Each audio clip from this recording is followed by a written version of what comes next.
Camera हाथ में था लेकिन उंगलियां कांप रही थी। जबलपुर के बरगी बांध हादसे के बाद जो तस्वीर सामने आई है वो तो सबने देखी, लेकिन उस तस्वीर को लेने वाली महिला सब इंस्पेक्टर सरिता पटेल के अंदर क्या चल रहा था ये बहुत कम ही लोग जानते हैं।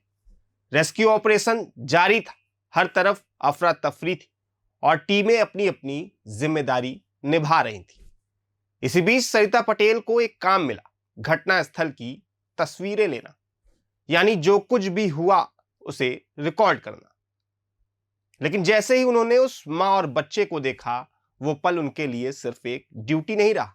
सरिता पटेल बताती हैं, जैसे ही मैंने कैमरा उठाया मेरे हाथ कांपने लगे।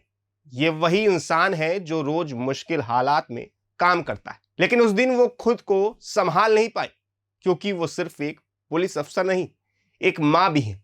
उनका भी एक छोटा बेटा है और सामने का दृश्य देखते ही उन्हें अपना बच्चा याद आ गया। एक पल के लिए वो भूल गई कि वो ड्यूटी पर है।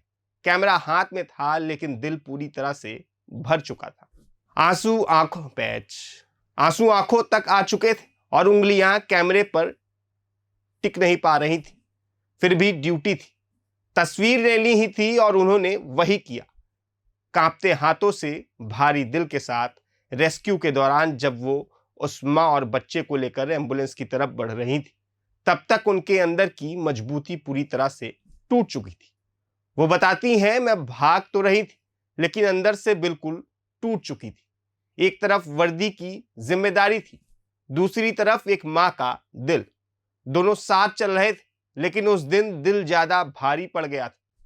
ड्यूटी खत्म हुई, रात आई, वो घर पहुंची और खाना खाने बैठी, लेकिन जैसे ही पहला निवाला उठाया वही दृश्य फिर से आंखों के सामने आ गया और वो खाना नहीं खा पाई। गले से एक निवाला तक नीचे नहीं गया।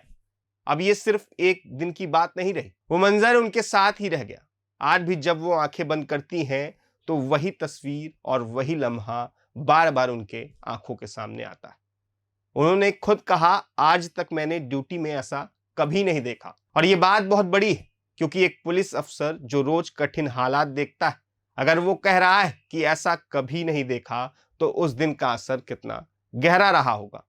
हम अक्सर सिर्फ खबर देखते हैं, तस्वीर देखते हैं, लेकिन उन लोगों के बारे में कभी नहीं सोचते जो मौके पर मौजूद होते हैं और हर दर्द को सबसे करीब से महसूस करते हैं।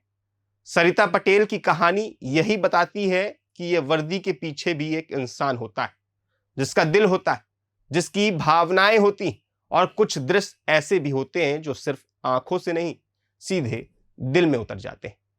यही वजह है कि कुछ लम्हे वक्त के साथ धुंधले नहीं पड़ते, बल्कि और गहरे होते चले जाते हैं। उस दिन की यादें आज भी उनके साथ चलती हैं। हर खामोशी में वही मंजर फिर से सामने खड़ा हो जाता है। शायद यही ड्यूटी का सबसे कठिन सच है, जहां काम खत्म हो जाता है लेकिन एहसास नहीं। और कुछ कहानियां ऐसी होती हैं जो सिर्फ सुनी नहीं जाती, महसूस की जाती है। ड्यूटी खत्म हो जाती है लेकिन कुछ मंजर कभी खत्म नहीं होते। ऐसे तमाम अपडेट्स जानने के लिए देखते रहिए प्रभात खबर। प्रभातखबर.com, विश्वास वही, रफ्तार नहीं।